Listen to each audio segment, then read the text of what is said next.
Great. How many people in the room know Wayne Gretzky?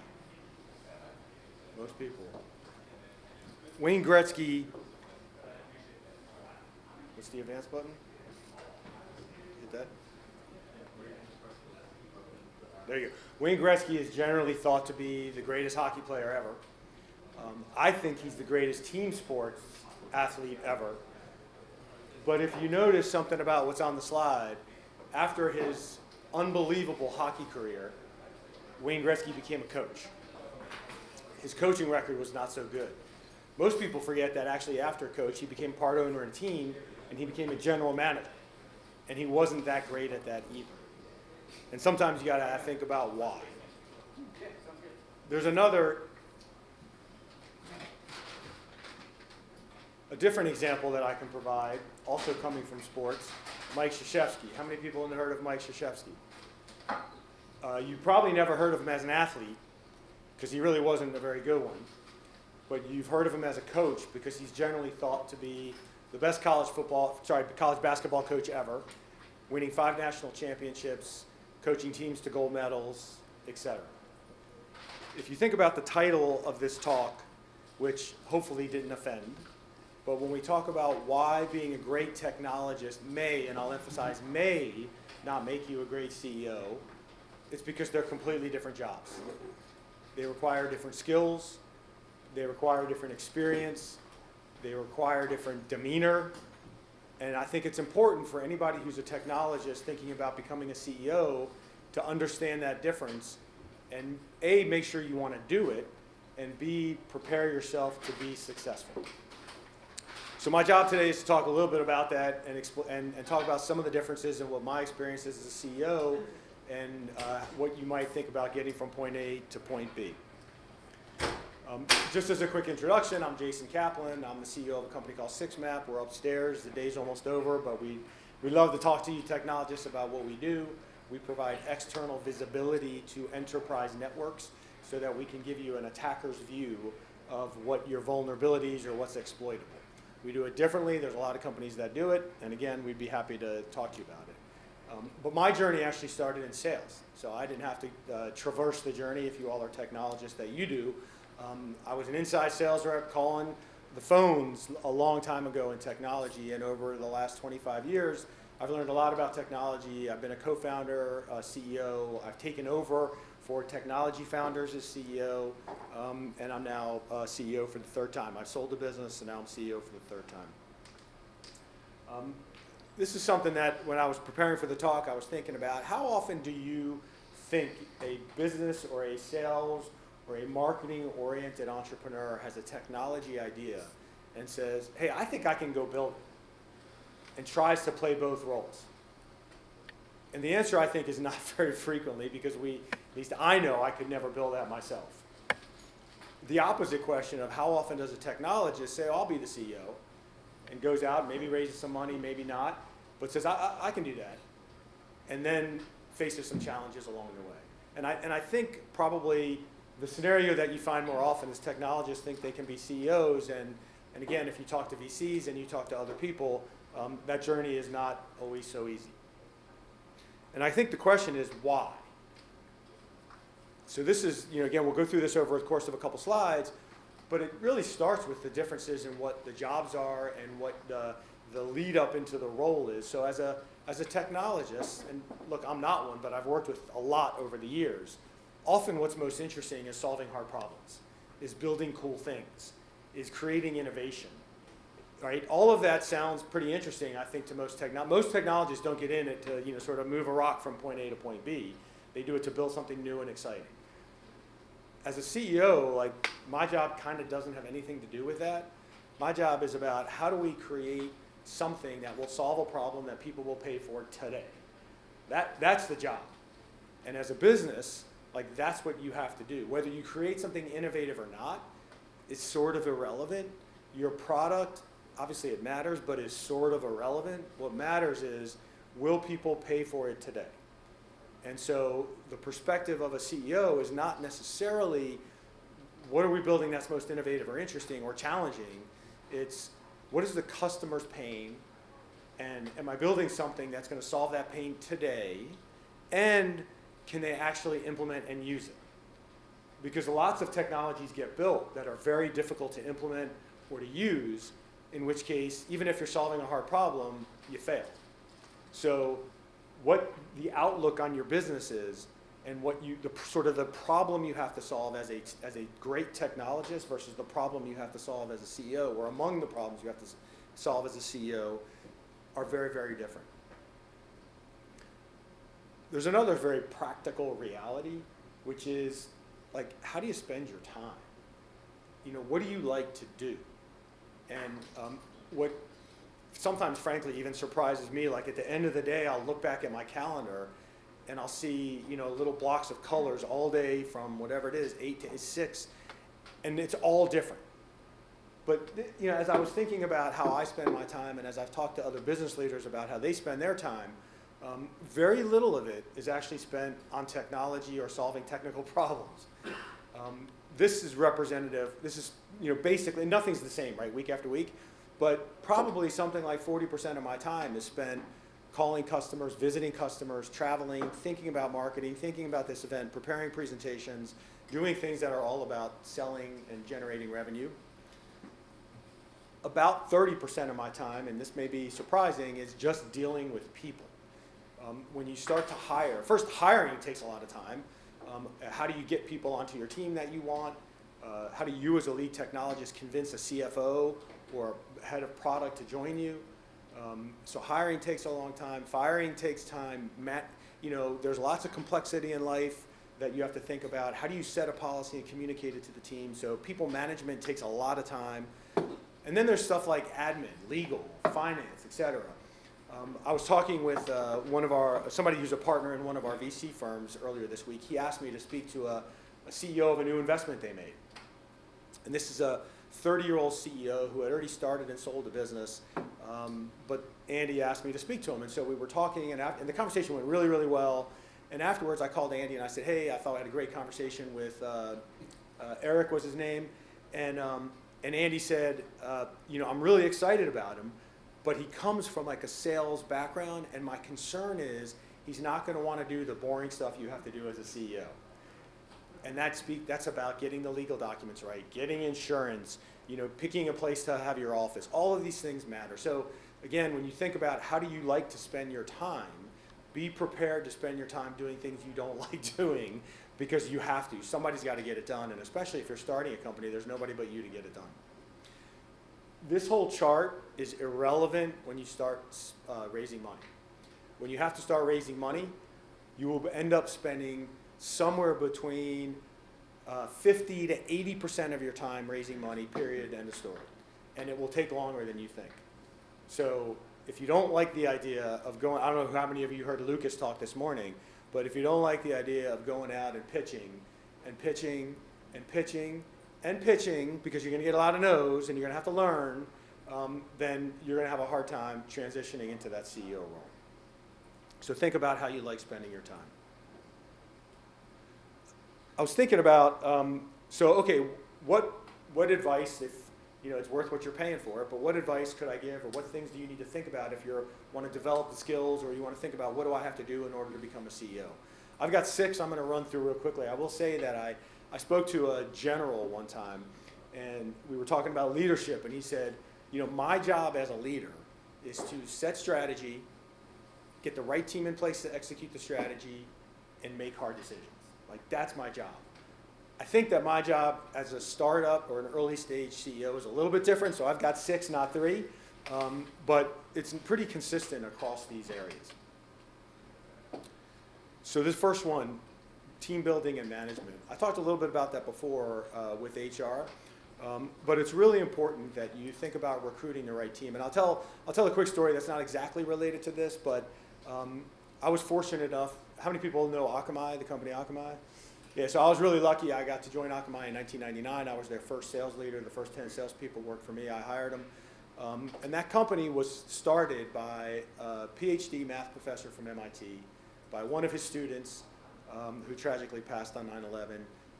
And they came up with this idea to solve a problem. A guy named Tim Berners-Lee, who was thought to be one of the inventors of the internet, he presented to the class. And And so they had this idea about how to solve the problem, and this goes back quite a ways. So they literally printed something up and put it in like the lunchroom at MIT Business School and said, anybody want to help us write a business plan? And a guy named Jonathan Seelig volunteered. But the point of the story is Tom Layton, the professor, Danny Lewin, the student, realized very early we're not the guys to build this company.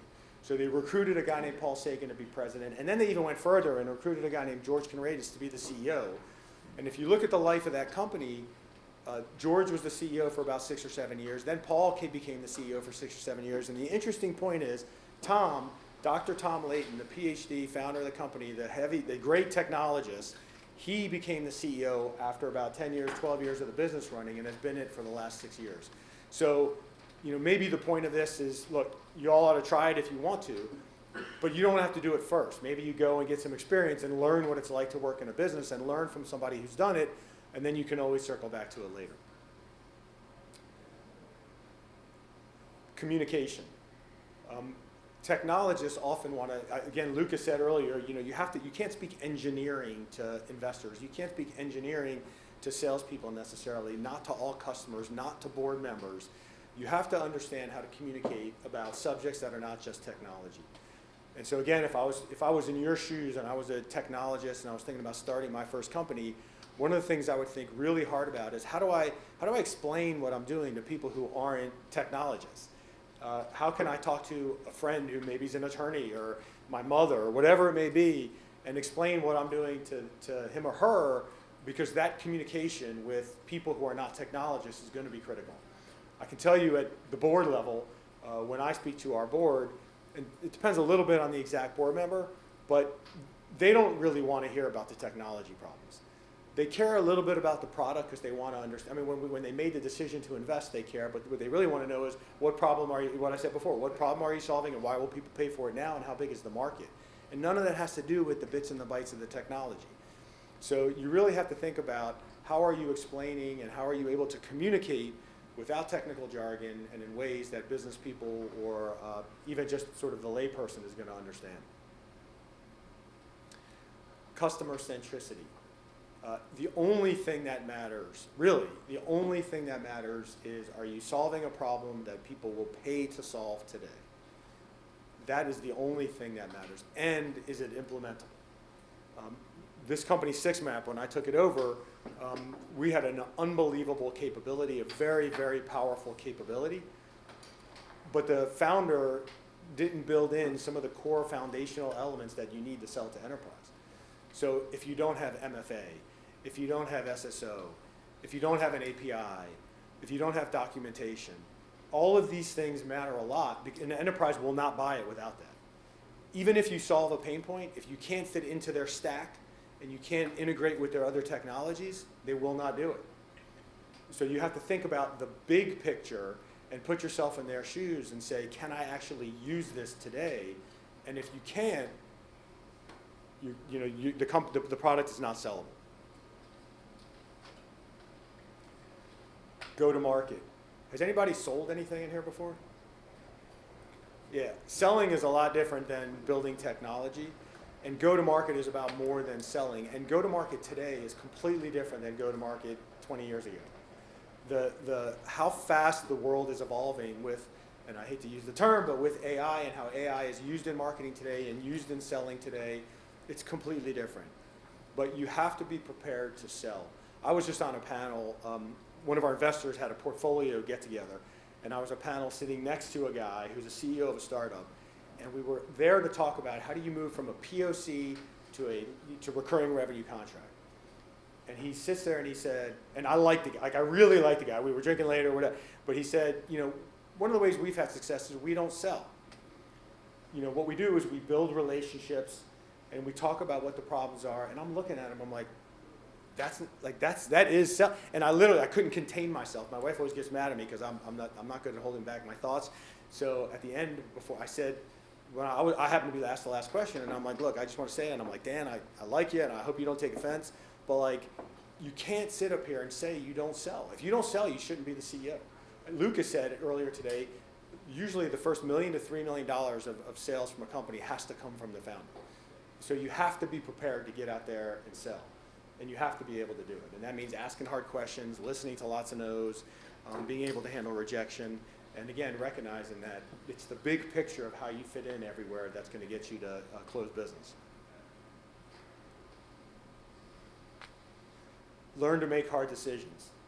I was really lucky that at RSA a few years ago, I was at an investment banking conference, and the CEO of Cisco was being interviewed by Kevin Mandian. And the first thing I'll say is, I was blown away how the CEO of a $40 billion whatever company, every question Kevin asked, he was on top of everything. It was unbelievable that he knew the details of the business as well as he did, given how big the company is. But the only thing I remember from that talk, the only actual phrase I remember from that talk, I don't remember the question, but what the CEO of Cisco said is, when a decision gets to me, and forgive my language, I'm quoting, this is actually what he said in a room of several hundred people, when a decision gets to me, I have to choose between two shitty options. Because if there's a good choice, my team would make it. Or there, two good choices, they'll pick one. If there's one bad choice, why do they need me? But when there's two hard choices, when you have to pick between two hard options, I have to make that call. And I will tell you, you have to be comfortable making decisions that are going to cost people their job, that are going to change the course of your business. You may have recruited a team on the idea that people want to buy blue cars, and after talking to customers, what you find out is they want to buy yellow cars. And so you have to change course, and you have to convince your team that the right thing to do now, today, is to sell yellow cars, not blue. And people might have bought into that first mission. Making hard decisions is actually really hard. I just was in a situation where I had to make a very hard decision about a person and their role at the company. And what I said to our head of HR, because it was very complicated personal decision. I'm like, what I'm trying to accomplish is I want to be able to go to sleep tonight feeling like, I don't want to lose sleep over this. I want to feel like I made the right call. And that's hard. So and the other thing is, you're not going to have perfect information. So a lot of times technologists are used to gathering data, building models. You're not going to have that. So you have to be prepared to make a hard decision knowing that you don't have all the information. And you'll notice I don't know if you can read it all, but there's a lot of orange on this slide. Because at the end of the day, when you're a technologist, and I don't know what your backgrounds are, but if you've been in academia and you had to work on your dissertation, or you're just coming out of being a student, or you had a very, kind of a technology role at a company, and now you're about to launch into a career building a business, sometimes the hard part to think about is it's all about the business. The technology problem, or building a cool technology, it very well could be a failed business. So you have to think about what's involved in the business. You have to be prepared to understand a financial statement and to explain to an investor what the business model is, and what the multiple you're looking for on an exit might be, or whatever it may be, why you can defend a valuation. You have to be prepared to understand indemnification in a contract, because your attorney's going to tell you, we can't sign up to indemnify them for this or that, and you got to make the decision, can we do that? You have to be prepared to stand up in front of people and give a talk and get people excited about what you're doing. You have to be willing to understand a little bit about the regulations in your industry so that you can make sure you're compliant and you're not going to get sued for something. This is all part of the business that has nothing to do with technology. And maybe the hardest thing to understand if you've never run a company before is, obviously what I put in bold at the end is cash is oxygen to a business. And you have to be prepared to manage cash tightly, which again requires very hard decisions, which requires a lot of detail. I tell you, every Monday, I start my week with our fractional CFO, looking at how much cash we have, looking at what our spend is, and making sure that our models, nothing has changed significantly in our model that's going to cause us to change what we've told the board and what we've committed to. It's all about the business. The technology is important, but the business is what's going to make you successful. And so I'll reiterate what I said kind of at the beginning, which is, we wanted a slightly provocative title for this. But the point of this talk is absolutely not to say, you cannot be a technologist cannot be a successful CEO. There's lots of examples of technologists being successful CEOs. But there's a lot more examples of technologists failing as CEOs because they don't pay attention to what's needed to actually run a business. They fall in love with the solution. They fall in love with their technology.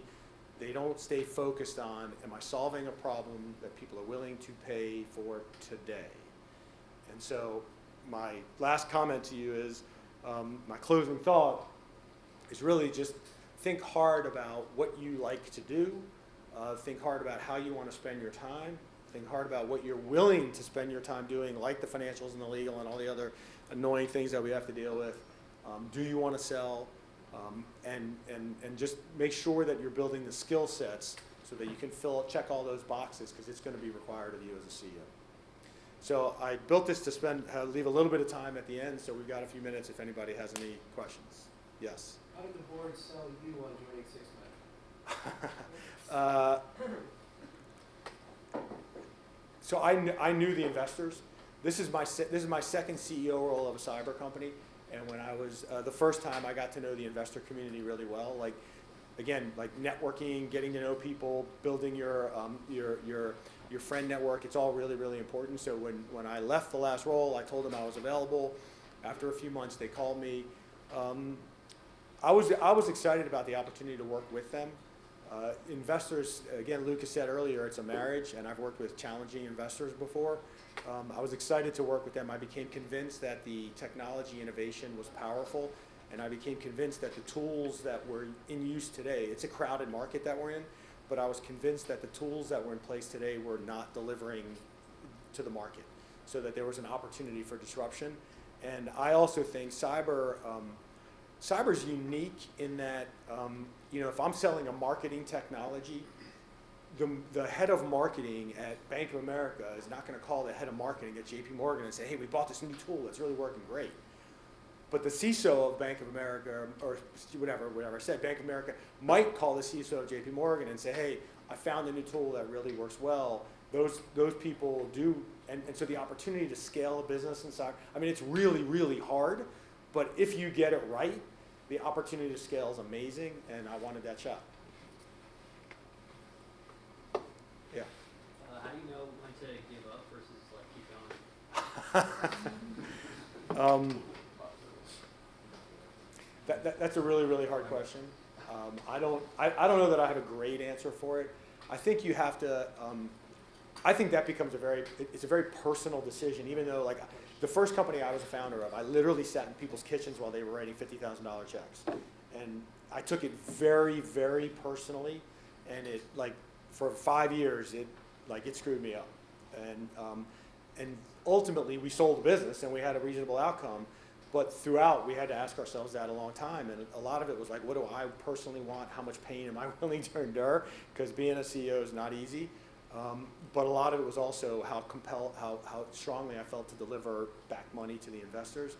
So I don't know that there's an easy question for that. I mean, there's certain signals you're gonna see or you're not gonna see in terms of you're going to market. Are people buying? Is it repeatable? Why are they not buying? Do you think you can fix that? But I think at the end of the day, it becomes a very personal decision about how much pain are you willing to take. Yes? Yeah. How do you go about delivering non-ideal,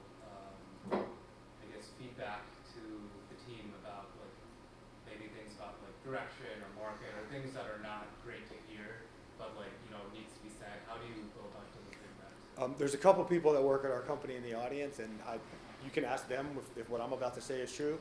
But I personally am just super direct, super transparent. I explain things the way that I think they really are. When I introduced myself to the company, I said I am a pragmatic optimist. I believe you have to have faith and you have to believe you're going to succeed, but you got to have your feet on the ground. And if we're not willing to deal with the hard reality of what's true, we're going to fail.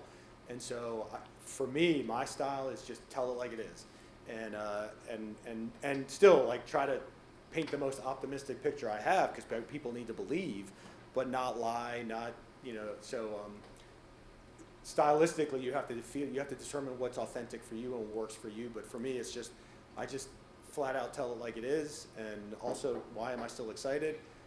Usually try to think about how we're going to resolve that situation, so don't just explain a problem, but here's what we're doing to fix it. That's what I do. I think we're out of time, so I'll be happy to answer any other questions in the end, but thank you all for your time. I enjoyed it.